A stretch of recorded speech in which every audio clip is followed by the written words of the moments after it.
So each little story is a little gem in itself, telling things about all these moral mysteries. But with it all, let us not forget that Roger Bacon is said to have gone to the King of England and offered to finance by man-made gold the Crusade. Gold was made. Now, how and why was gold made? The gold makers actually did cause the precipitation of metals. And there are examples in European museums, some of which I have seen, of man-made gold. Not made at the expense of $50,000 an ounce. That's when we try to do something of that kind by our present scientific means. We can make gold, but not on a profitable basis. The reason why the alchemist was able to make gold was because he had learned something. He had learned that the same power which makes soul operates on an archetype. That the soul represents an artificial gold, a synthetic gold, and that it can be manufactured, as man manufactures his own destiny.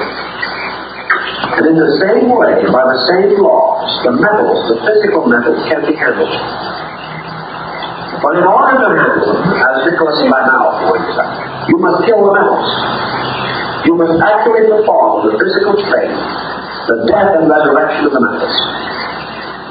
You kill the metals. You take copper, iron, tin, mercury. You take these and you learn how to absolutely destroy them. And when you have completely destroyed them, you have released by that means from them a universal essence which permeates them all. Then, if you know how, you can restore that pattern according to the element that you desire. But you cannot do it while iron is iron, or zinc is zinc, or copper is copper. It must first be reduced to a common denominator. And the discovery of the common denominator applies to many things. Today we have a problem in connection with common denominators. Bring decision-making closer to people. Localism. Devolve from the centre. So, the idea of Britain is a busted flush. Well, it is, but it oughtn't to be. I mean, it's nothing to do with globalisation, really. It's to do with self-government. It's to do with being a people living in its own country, running itself under laws which its own people have chosen. But it's not a single country. I mean, it's an entity that's not a country. It's dissolving as a country because so many people have been trying to dissolve it for so long. And there's a very strong pressure from the European Union, which likes countries to be sliced up into regions and smaller parts before it swallows them up. That's very much what's behind the destruction of the Union, is the European Union's inability to tolerate other federations on its territory. So the idea Whose of England... problem is that? So what, you're trying to reclaim Englishness? No, I'm just whom? trying to make a manifestation of Englishness that is inclusive and not... There is an element within the UKIP vote that is... There is a Little Englander element within it. I don't think all of it's Little Englander, but they are kind of the de facto English National Party now, I think. What does this Little Englander mean? I think there's a lot of people in England who are puzzled by the fact that for some reason the other nations of the United Kingdom seem to want to tear themselves away and declare loyalty to somebody else. Scotland isn't going to be independent. Ireland isn't independent. Northern Ireland will not be independent when it leaves, as I fear it will. They will simply be provinces of the European Union. And they will, instead of going to Brussels through London, they'll go direct to Brussels. It's barely possible for the United Kingdom to be an independent sovereign country anymore. For these other ones to do is just beyond them. How can they maintain the sort of armed forces and currency and all kinds of other things which a country needs to be a country? I don't understand how you can sit there and demand self-determination for Britain and not understand why the Scots want self-determination I for didn't Scotland. understand it. This is. But no, you said but that's what. No, you don't understand. Understand. No. I just think it's a mistake.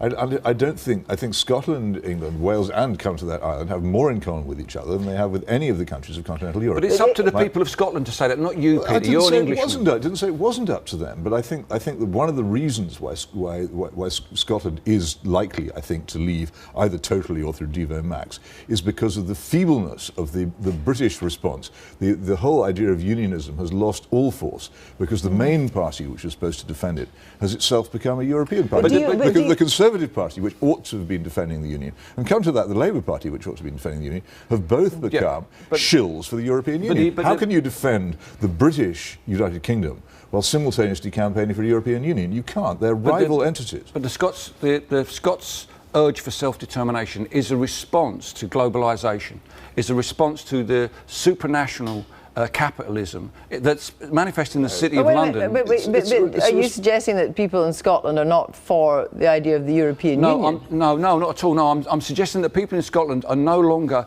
willing to allow the market to solve all the problems that society presents. There's that dogma that we've had since the years of Thatcherism that wasn't swept away by New Labour, that's put the City of London in such a powerful position You're within our mixing society. up two completely different things. Apart from anything else, the European Union imposes globalisation on the market on all its members in a completely ruthless fashion.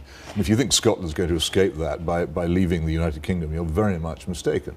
I mean, but let's be quite clear. It seems to me that what let's look to the future and the Billy Bragg's future of the idea that there's some kind of, with regional assemblies, there's some kind of federalism where England is reborn as a different entity. Oh heavens, once that starts, then who knows? I'm Cornish. Hitchens is a Cornish name. I could set myself up. I could buy a large jumper and grow an enormous beard and become a Cornish nationalist, and no doubt subsidies and money would flow towards me. All kinds of things will happen to England once the United Kingdom ceases to exist. But all kinds of nationalisms become possible once Britain ceases to exist, but all of them will ultimately be provinces of the European Union, and therefore not independent at all. It's token stuff. It's like Morris dancing. It's not a real country. A real country is a people living sovereign on its own territory, making its own laws. That's not what any of these places will be. But is Nigel Farage, do you think, more in touch with England than you are?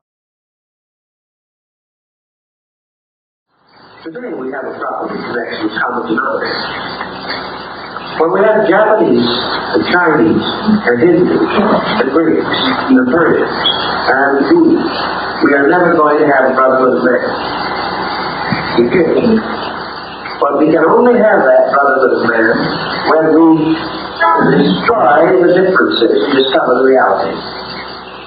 We have got to go back and down through and remove all these layers of separateness and find the unity, and then build upon it. We will have one people.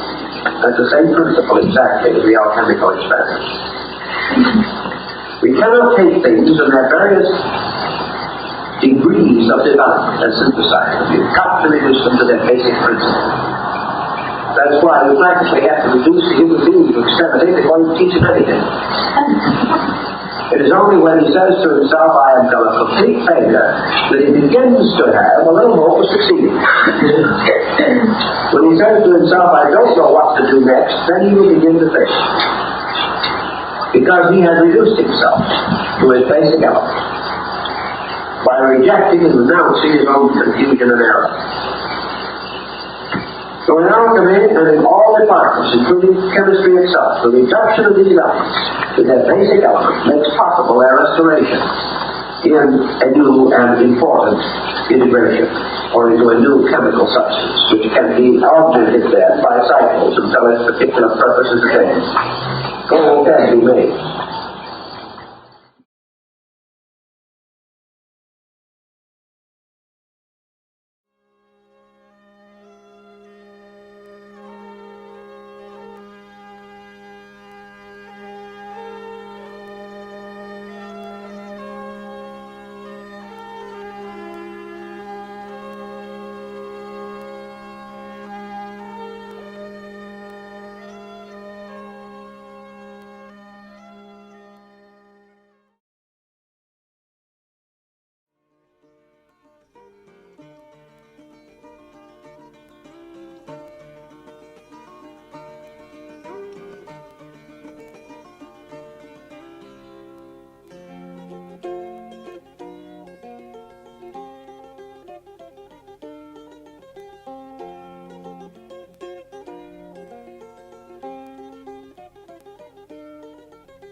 childhood, that now and forever I am bound for to leave. Farewell to the shores where the shamrock is growing. It's the bright spotted beauty in the home of the brave. I will think on her valleys with fond admiration, though never again her green hills will I see. I'm bound for to cross o'er the wide swelling ocean, in search of fame, fortune, and sweet liberty.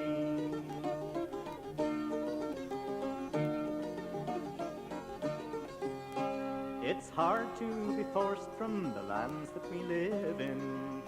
Our houses and farms we're obliged for to sell, and to wander alone among Indians and strangers, to seek some sweet spot where our children may dwell. Oh, I have a wee lassie I fain would take with me, her dwelling at present